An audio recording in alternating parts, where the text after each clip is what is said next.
राधे राधे महाराज जी। महाराज जी, आपके चरणों में कोटि कोटि प्रणाम। महाराज जी, आपने इस नीच अधम पर अपार कृपा की है। आपकी प्रेरणा से 1 वर्ष से मैं सीताराम और मेरी पत्नी सांब सदाशिव नाम का जप कर रहे हैं और आपकी सभी बातों को जीवन में उतारने का प्रयास कर रहे हैं। लेकिन महाराज जी, अभी कुछ दिनों से नाम जप में मन नहीं लग रहा, क्योंकि आपकी एक वीडियो में ये सुना था कि बिना गुरु प्रदत्त नाम में के भगवत प्राप्ति संभव नहीं है। तो अब मन बहुत परेशान है कि जो सीताराम नाम अपनी इच्छा से जप कर रहा था, उसका क्या फल मिलेगा? क्या उससे मेरे पाप कर्म नष्ट होंगे या नहीं? हाँ, ये सब होगा और उसी की कृपा से गुरु की प्राप्ति होगी और गुरु मंत्र की कृपा से भगवान की प्राप्ति होगी। समझ रहे हो? जो बिना गुरु प्रदत्त नाम जपा जाता है उससे पाप नष्ट होते हैं, गुरु की प्राप्ति होती है। गुरु मुख से वही नाम मिल जाए तो भगवत प्राप्ति करा देता है। तो गुरु महिमा है, भगवान की बनाई हुई है। भगवान ने स्वयं सदगुरुदेव का वर्णन किया, कृष्णावतार में संदीपनी जी का, रामावतार में वशिष्ठ जी का। तो बड़े बड़े महापुरुषों ने गुरु चरणों का आश्रय लेकर इस भव समुद्र से जो दुस्तर है इसको पार किया है। तो नाम जप करो। क्या जप रहे हो? तो सीताराम सीताराम यही जपो, ठीक है? जय जय श्री हरिवंश। महाराज जी, आपके चरणों में दास का कोटि कोटि प्रणाम। महाराज श्री, ये प्रश्न नहीं, एक प्रार्थना है आपके श्री चरणों में। ऐसा क्या करूं कि श्री लाडली जी से मिलन के लिए हृदय में ऐसी तड़फ व व्याकुलता पैदा हो जाए कि हर समय आंसू चलते रहें, ये आंसू कभी नहीं रुकें। इस विरह की वेदना में जो परम आनंद है वो कैसे प्राप्त करूं महाराज जी? इसमें प्रथम तो लाडली जी की कृपा है कि वो हमको ऐसा भाव दे दें, और साधन है, साधन को हरिभजन है, कै सत्संग सहाय। खूब भगवान नाम जप करो, कृष्ण नाम जप करो, राधा नाम जप, जो नाम प्रिय लगे खूब नाम जप करो और प्रभु से प्रार्थना करते रहो कि मुझे रोना दे दो, आप अपने विरह में तड़पना दे दो, तो भगवान ऐसा दे देंगे। क्योंकि ये भगवत प्रदत्त ही है। या गुण साधन ते नहीं होई, तुम्हारी कृपा पाओ कोई कोई। साधन को हरिभजन है, कै सत्संग सहाय। साधना हरि नाम जप की है, सहायता सत्संग करता है, और कृपा से फिर रोना आने लगता है। जब प्रभु से अपनापन होता है ना, और उनको देखे बिना हमें चैन नहीं पड़ती, तब रोना शुरू हो जाता है कि अब कैसे दरस बिन दुखन लागे नैन। जब से तुम बिछुरे पिए प्यारे, कबहु न पायो चैन। दरस बिन दुखन लागे न, कब मिलोगे कब। वो फिर एक अलग भाव आ जाता है। नहीं, जैसे किसी का प्राण प्रिय पति परदेश गया हो, बहुत दिन से आया न हो, कोई खबर न हो, उसकी क्या दशा होगी? पतिव्रता पत्नी, बेविचारणी की बात नहीं कह रहा, पतिव्रता पत्नी की, और उसका प्रीतम परदेश गया, कोई खबर नहीं आई, और उस थोड़ी देर उसके हृदय में हृदय रख के देखो तो आग लगती नजर आएगी। उसको कहीं ठौर नहीं मिलेगा, कोई सूचना नहीं कैसे है वो, कब लौट के आएंगे, कब मिलेंगे, और किसी से उसका राग नहीं है। अब उसकी जो तड़पन है वो एक ही बात में शांति होगी, वो छक के रो लेगी, तब तसल्ली होगी। फिर याद, फिर रोना, फिर याद, फिर रोना, यही सतरति सतरति सा लोकांतार्यति। वो स्वयं तर जाता है, स्वयं तर जाता है, लोगों को तार देता है। जो गदगद सुर नैना सजल, दंपति रस रहे भीन।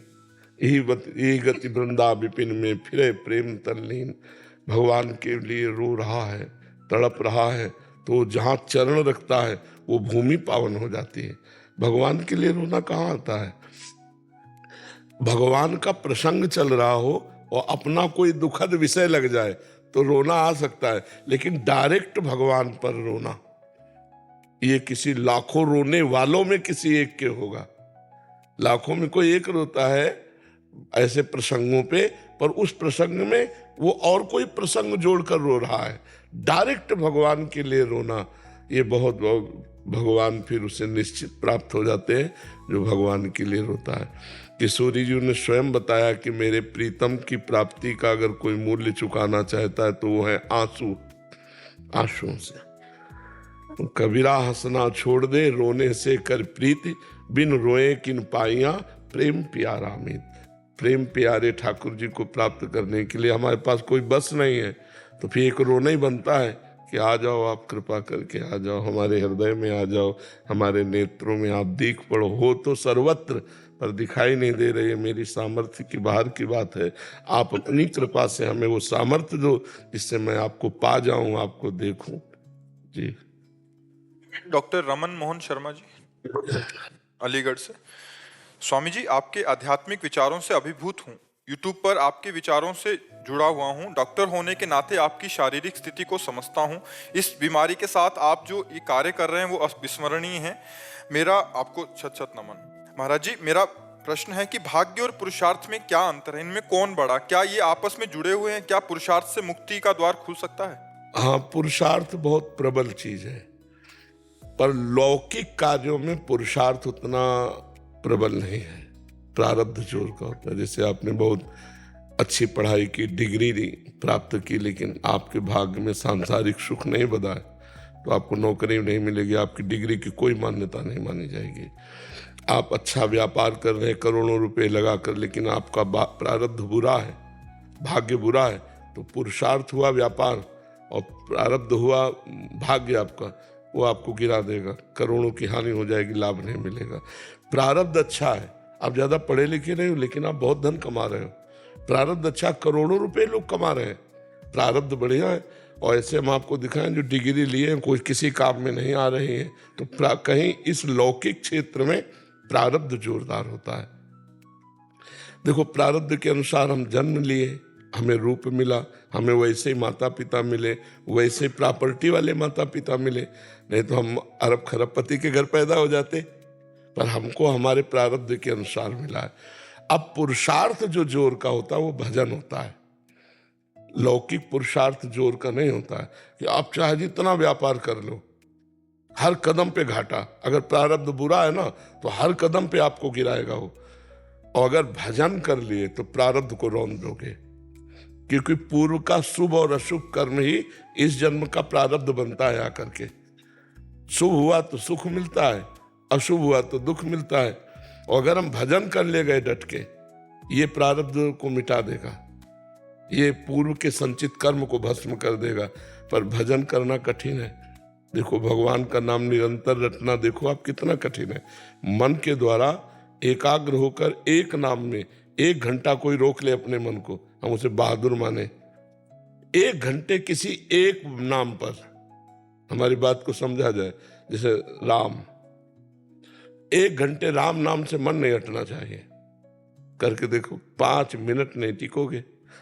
5 मिनट चाहे जितने बहादुर हो, रोक के दिखाओ मन को, राधा, वही टिका रहेगा मन। आंख खुली हो चाहे बंद हो, राधा राधा। तो ये अभ्यास, तपस्या, पवित्रता, तब जाग। अब ये प्रारब्ध को रौंद देगा, ये प्रारब्ध को मतलब रौंद देगा। अपने आप सब अशुभ नष्ट हो जाएंगे और सब मंगल शुरू हो। पर ये पुरुषार्थ बिरला कोई करता है, नहीं तो सबको प्रारब्ध के अधीन, कभी सुख कभी दुख, इसी थपेड़े में पूरा जीवन व्यतीत हो जाता है। जिंदगी एक बहुत बड़ी प्रश्नवाचक चिन्ह लेकर आई हुई है।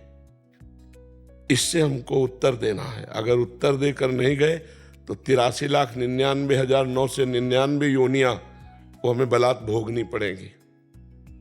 एक प्रश्न है, जीवन मुक्त हो जाओ। अगर जीवन मुक्त हो गए तो, नहीं तो फिर तो चोर, कुत्ता, गधा, नाली का कीड़ा, क्या क्या क्या क्या बनना पड़े।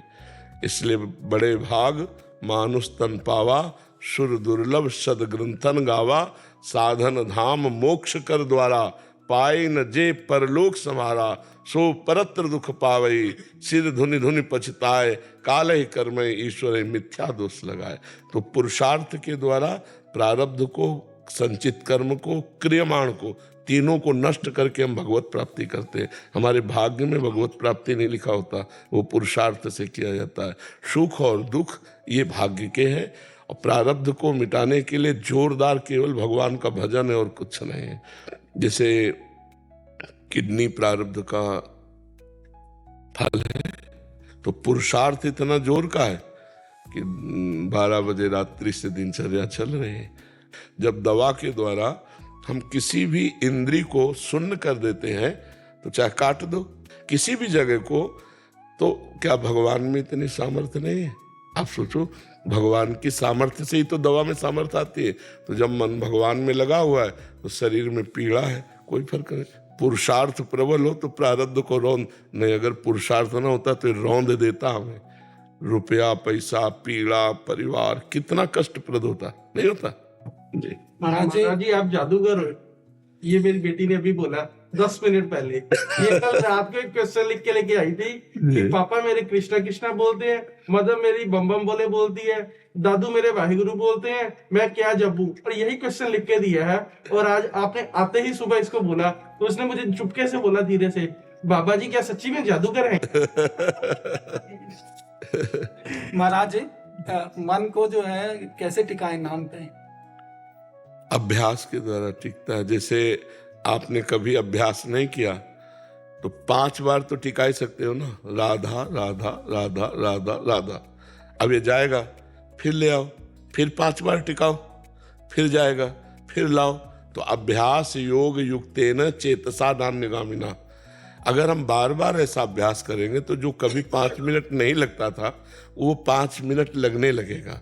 फिर हम 24 घंटे में 10 मिनट लगा लेंगे, फिर हम 15 मिनट लगाएंगे। हम इसको धीरे धीरे 24 घंटे लगा सकते हैं अभ्यास के द्वारा। जैसे जो भजन नहीं करते वो कभी जानते ही नहीं कि मन एकाग्र किसे कहते हैं। आज आप मन को पकड़ने लगे कि भागने लगा है, तो अगर हम 5 नाम में लगा पाए तो लगाया तो पाए।